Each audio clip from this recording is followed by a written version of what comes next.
do this. Next up, we have Eyes on Me, Final Fantasy VIII, composed by Nobuo Uematsu. You did say there were a couple of other elements to this. Once again, this is an LFA, a layman's friendly analysis. I am a professionally trained musician, and my goal here is to explain what is happening here musically to you in a way that you can understand if you're not a professional musician. You don't have to be a professional musician to understand what's happening. That's my goal.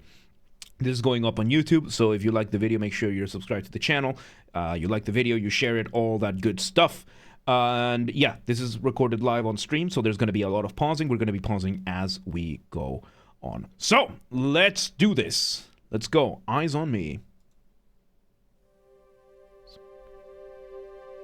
Okay. Okay, so we start with a very subtle, very nice, very traditional synths fading in what it sounds maybe like a zithar.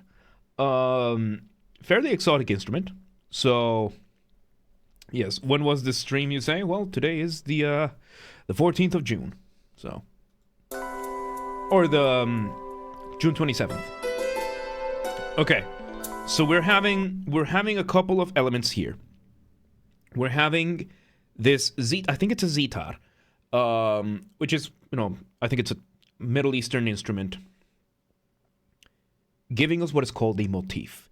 The motif, of course, being the smallest version of your musical idea, the seed from which everything else sprouts out of. And we have these little like chimes, like chords, very, very Final Fantasy for us. It gives this very nice feeling. There's nothing on the lower end. We're doing middle and high end of the musical spectrum, kind of to give this sense of being suspended high above, something like that, very almost ethereal, something like that. So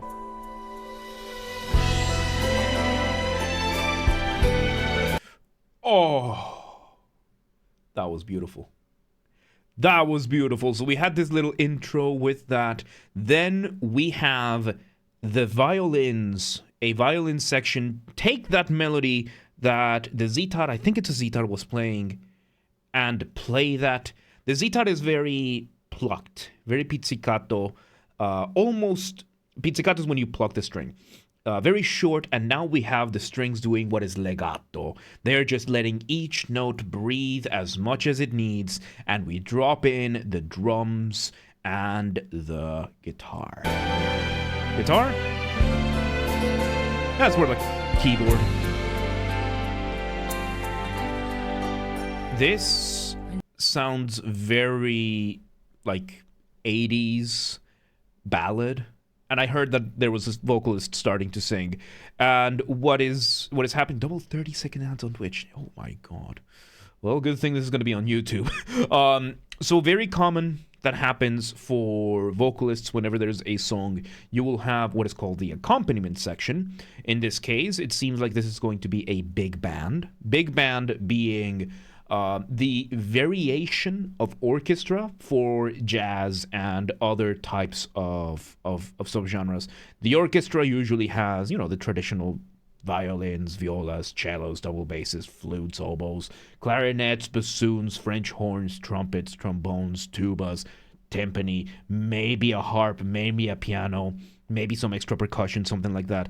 And a big band usually has most of that, plus a drum set, plus guitar, plus maybe a keyboard with synths, plus your singers, stuff like that, maybe saxophones, whatever other variations. It has a bit more of a free form for the composition of what instruments you want. Either way, point being that this is the accompaniment. The accompaniment is what is going to back the vocalist, and it's very difficult for vocalists to hit the right note right away. Because unlike with a guitar that you just find where the note is, or any other instrument, you just find where it is, with a vocalist, you actually don't have that kind. You need the frame of reference first, which is why it's very, very common for many songs where they're singing to have a couple of measures, in this case 30 seconds, 25-ish seconds of the key signatures and the tempo and everything being provided for the vocalist to get a more smooth landing. Let me go back a couple of seconds so we can hear the vocalist entering. Never say my songs on this day. Another thing that has happened now is that we went from this relatively small ensemble that was kind of up above, the zither and the keyboard and the synths, to a bigger ensemble with the strings playing, like the violins playing, and the drums coming in, and more of a keyboard and everything, to bringing in the vocalist, and we've gone back down in scale. Very common for ballads, very common for this kind of dancing songs, because you get this impression. First, you start with kind of what feels like the point of view from above. You take a look at the dancing hall and everything, and now we are focusing on the couple over here that is dancing. Not a very typical Final Fantasy track. The song itself has lore in the subplot like it exists in the world. Okay, so I'm going to give you another term here then. In the world of film scorings from the previous video, we have two types of music. You have what is called source music, or you have an underscore. Underscore. I wish my handwriting was this good. So source music is music that is playing in the scene. They are dancing over here. It is perfectly possible that the music that we as the audience are hearing, these are concepts used for film scoring that also apply to video game scoring. This band that is doing over here, that is happening here, it's probably here in this dancing hall with these two characters, so they can hear the music. Source music is usually that. I believe that is the term. And this happens, whenever there's a character that puts on, that plays something, you can see where the source of the music is. Then the second type is underscore. That is music that the characters cannot hear. So usually that is going to be a series where underscoring is extremely common. Star Wars. The overwhelming majority of Star Wars, like except in the cantina, this song does not play in that scene. Okay, then I'm wrong. Either way, I haven't played the game. So, plays in a very different scene, but it plays in a different scene. And if it's source music, then that is going to be what happens. Yeah, I didn't know that. So, the point here is that underscore is music that the characters cannot hear, that only the audience can hear. Source music is music that the characters can also hear. There are very, very few examples when you have both.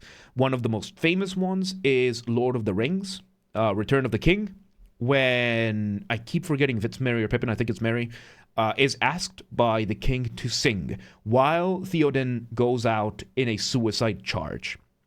You have source music for the people in the dining hall or in the king's hall, and you have underscore for the horsemen charging into battle.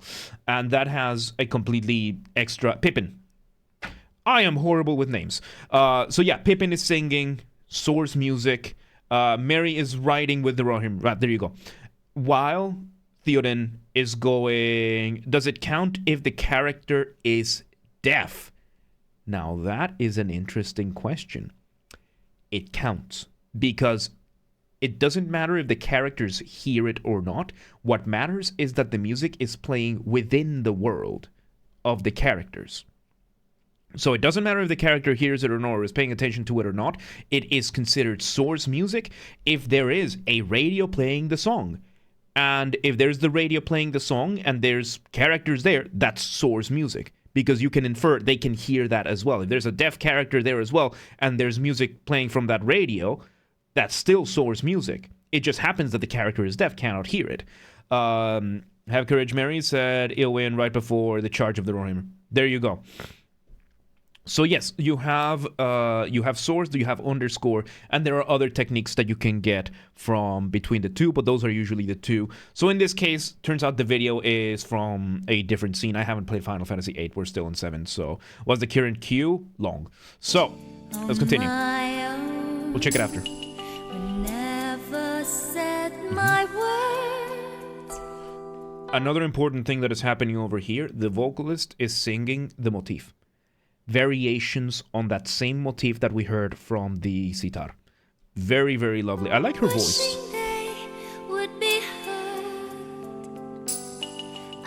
Yeah, this looks like something else completely, yeah. Some harmony.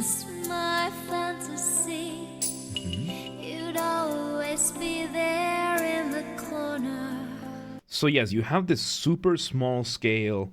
There's some harmonization happening here and there. The keyboard is super thing. So many spoilers in the video. It's okay. I will have forgotten by the time we get to Final Fantasy VIII. And I'm mostly listening to what's happening, especially since this is not. And again, we have the violin section coming in and bringing the scale back up. Once the violins come in, the scale increases for this.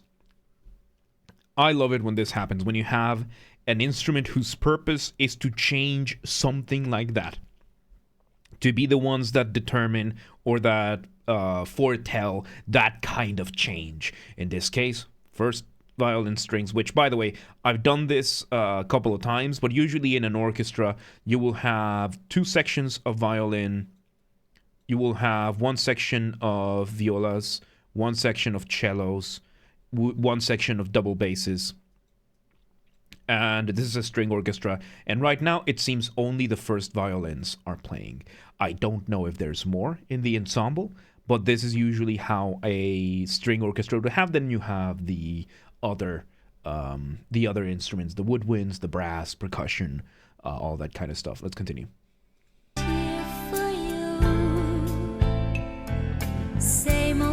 Guitar and bass have come in. There you go.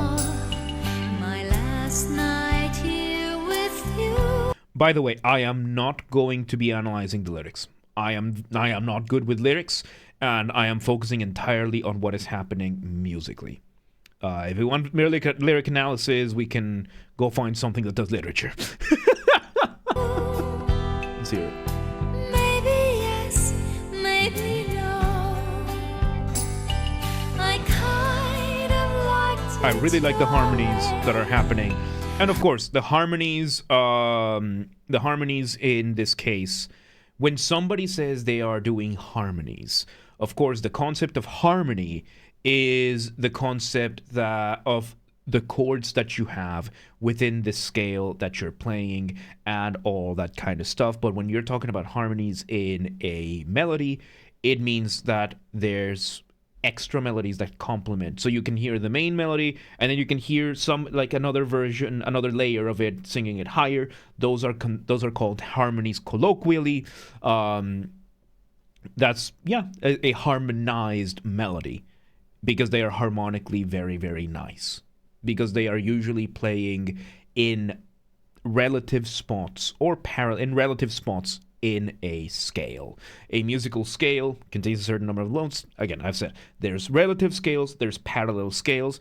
The difference is that a parallel scale, you have the scale starting from the same point, ending on the same point, and the differences in between. You have a relative scale. There is a scale, and it's relative, the starting point, and it's the same notes.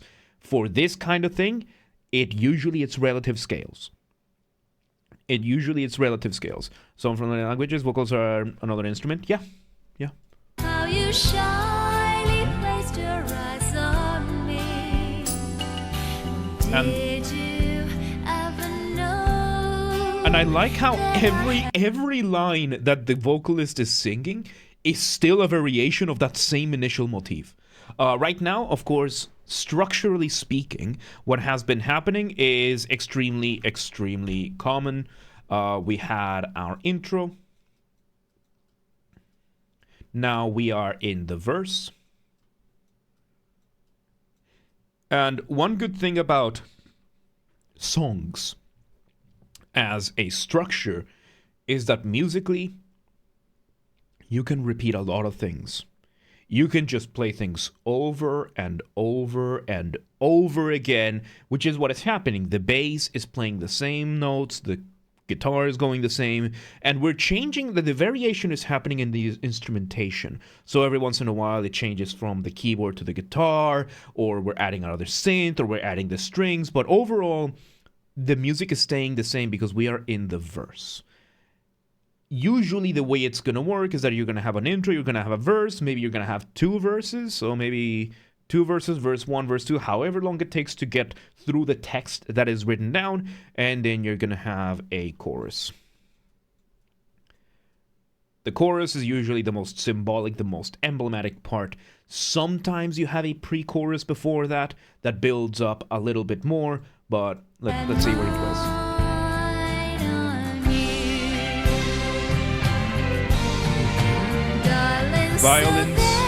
Violins again coming in when the drum is going from having basically just handheld small percussion to bringing in now the actual drum set. Now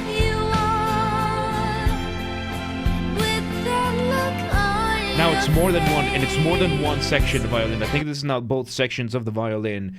We have the drums now. The scale has completely shifted. Potato, welcome to today. The scale has shifted, and we have entered the chorus. As if you never heard, as if you never doubt. That's beautiful. Shall I be the one for you? And something I really like about songs as well is the fact that with the voice you can be so liberal. And not in that sense.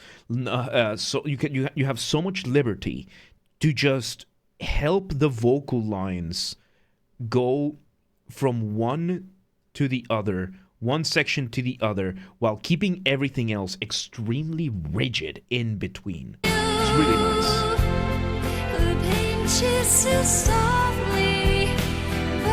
And her voice is lovely. Her voice is lovely.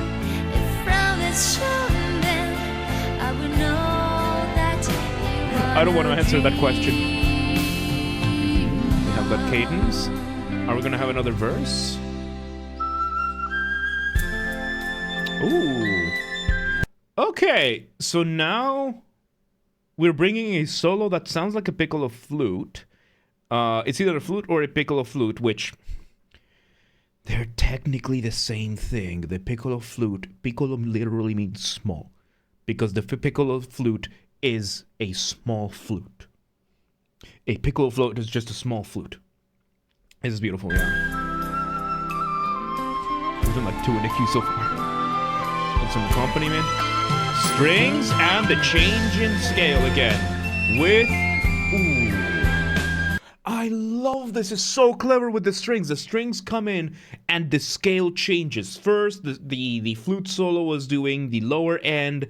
The strings come in and now it's doing the high end. The strings just keep bringing more change. Whenever the first violins play something is going to change almost substantially, progressing the song even further. I like that. I like that.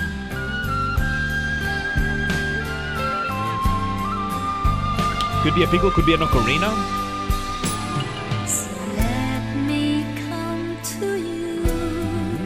This sounds like a bridge.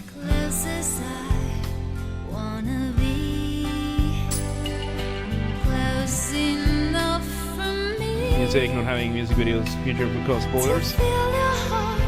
Alright. We'll try that. Look at him. Oh.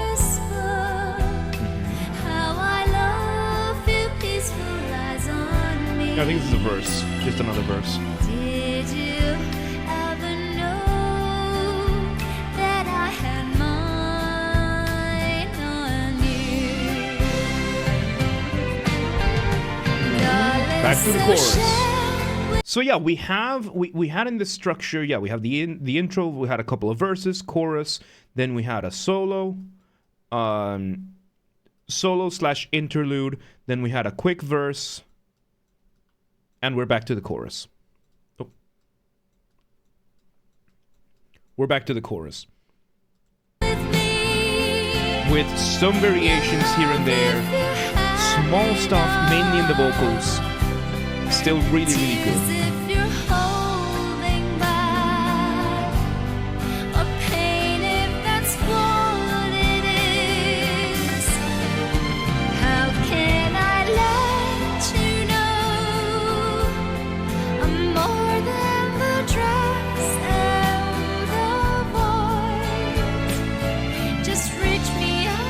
Brilliant, welcome to the day. How you doing?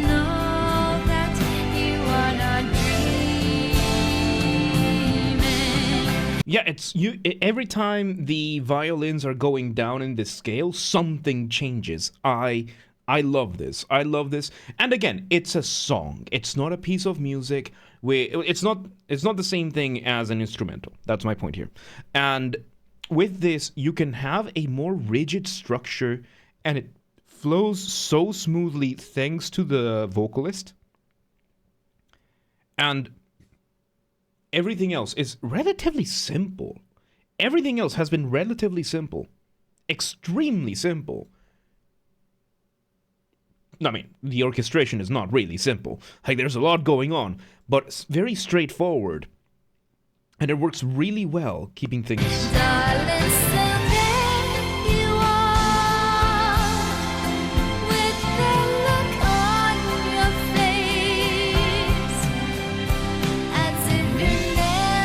And yeah, now we have in this chorus, we have the violins doing more and more accents, doing a call and response, I've noticed, with the vocals. Call and response being the musical idea. I'm not Australian.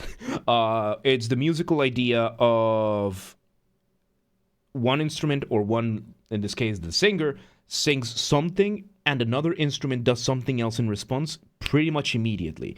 It's very common to have call and response, and it's a very, very effective thing.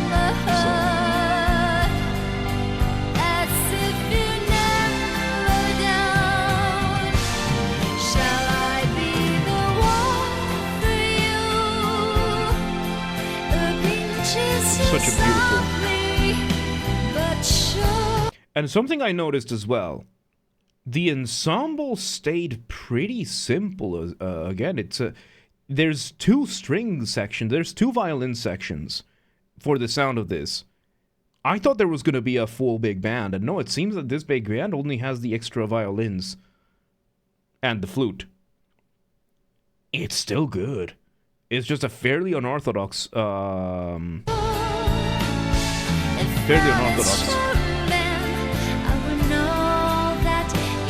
now we're going to go for the outro. What kind of outro are we going to do?